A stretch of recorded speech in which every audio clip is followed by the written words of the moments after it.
Bonjour à tous, c'est Claire, bienvenue dans cette vidéo où je vais continuer le challenge des Tony.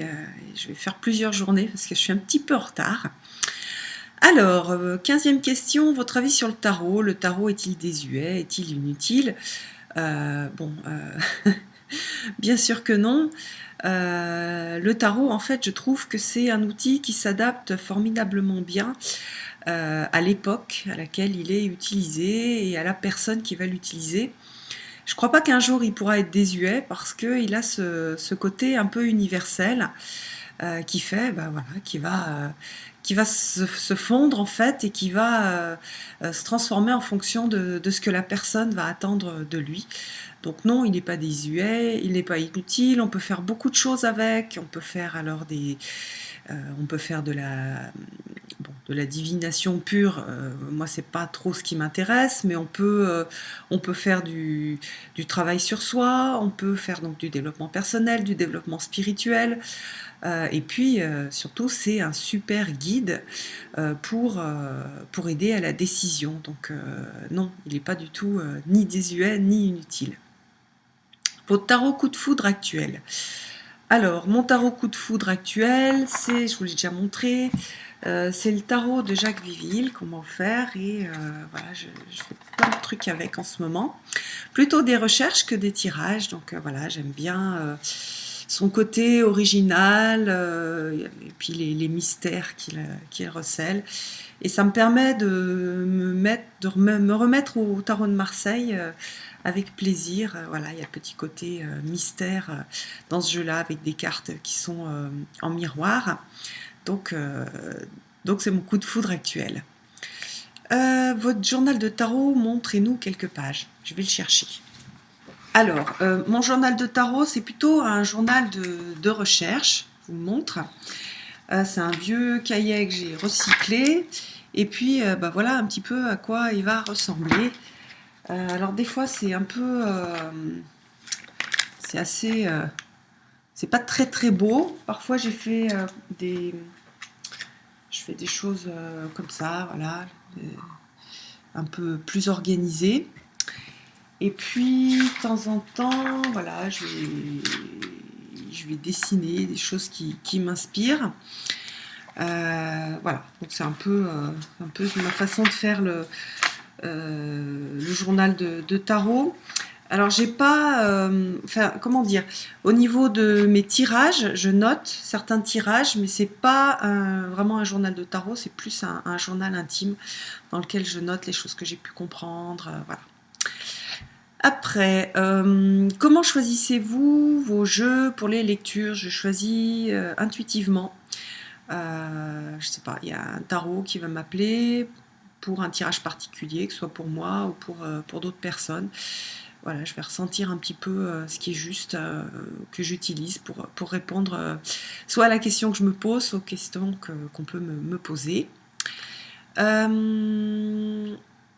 Les rituels du tarot, avant et après. Alors, je tire une carte de l'oracle de Marie, je fais une petite prière avec une bougie. Ça m'a assez surpris d'arriver à ce type de rituel parce que pendant très longtemps j'ai été un peu allergique à tout ce qui était rituel catholique, chrétien. Et puis en fait, c'est ça qui me parle. Donc voilà, c'est ce rituel-là qui marche pour moi. Et puis à la fin, eh bien, je refais une petite prière pour remercier. Alors au-delà du côté mystique, c'est une façon pour moi de me centrer pour être très très très axée sur la personne et pour lui apporter quelque chose de juste. Voilà, donc ça c'est le rituel lorsque je fais des tirages pour d'autres personnes. Lorsque je fais des tirages pour moi, je n'ai aucun rituel. Pour moi, un jeu de tarot, c'est un peu un copain, un ami à qui je pose des questions. Donc, je n'ai pas besoin de rituel pour me mettre dans l'esprit. Bon, bien sûr, il faut que je me calme. Faut que je me calme un peu, je me pose, je me mets dans un endroit où je suis bien, confortable, mais j'ai pas de rituel particulier. Représentation préférée du tarot dans un film ou une émission de télévision. En fait, je trouve qu'on voit peu de jeux de tarot dans les films. Voilà, le seul que je connais, que j'aime bien, c'est celui du James Bond. Je ne sais plus lequel c'est, voilà, je trouve assez sympa. Question 21. Lisez-vous les livrets guides des tarots et oracles? Comment les utilisez-vous? Que faites-vous lorsque l'information semble contredire la lecture intuitive? Alors, est-ce que je lis les livrets, les guides? Ça dépend, pas tous. Et généralement, je commence pas par lire le livret, je commence par explorer les cartes. Et comment est-ce que je les utilise? Alors, parfois ça m'arrive lorsque je fais des tirages de me remettre dans le livret, quand je suis trop, moi, dans de l'émotionnel. Ça me permet de revenir sur du mental et être dans du détachement, notamment quand je fais des tirages pour moi. Et que je ne les fais pas en projection, donc je trouve que c'est intéressant.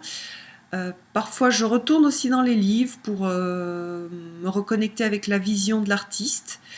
C'est toujours intéressant en fait voilà, de se reconnecter à ce que les autres ont ressenti du tarot. Voilà. Et après, lorsque l'information semble contredire la lecture intuitive, en fait, moi, je me fais confiance, donc c'est toujours ce que moi, je vais ressentir qui va être juste.